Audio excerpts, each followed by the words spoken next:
Hello, and thank you for joining us once again.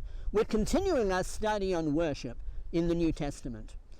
We noticed in Acts chapter 2, in verse 42, they were continually devoting themselves to the apostles' teaching and to fellowship, to the breaking of bread and to prayer.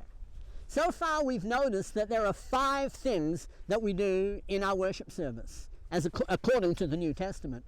We study the apostles' teaching. We sing praises to God. We give a free will offering in the collection. We partake in the Lord's Supper, and we pray to God.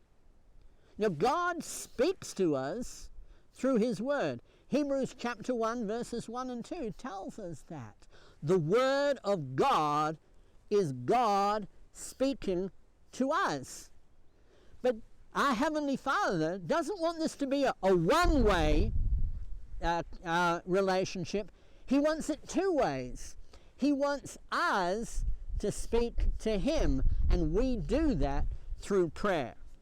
In Philippians chapter 4, verses 6 and 7, we read, "Be anxious for nothing, but in everything, by prayer and supplications, with thanksgiving, let your requests be made known to God.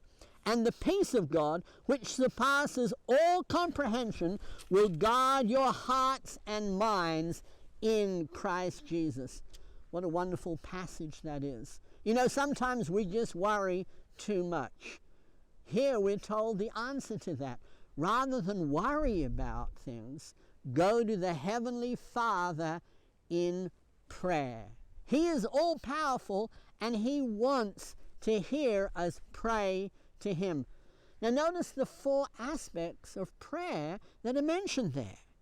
There's prayer, supplications, thanksgiving, and requests. On the Lord's Day, on Sunday, when we gather together, we pray to God. We make requests to God. We make supplications to God. And we thank Him for all that He has done for us.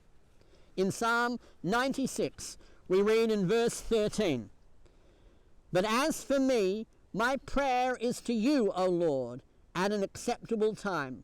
O God, in the greatness of your loving kindness, answer me with your saving truth."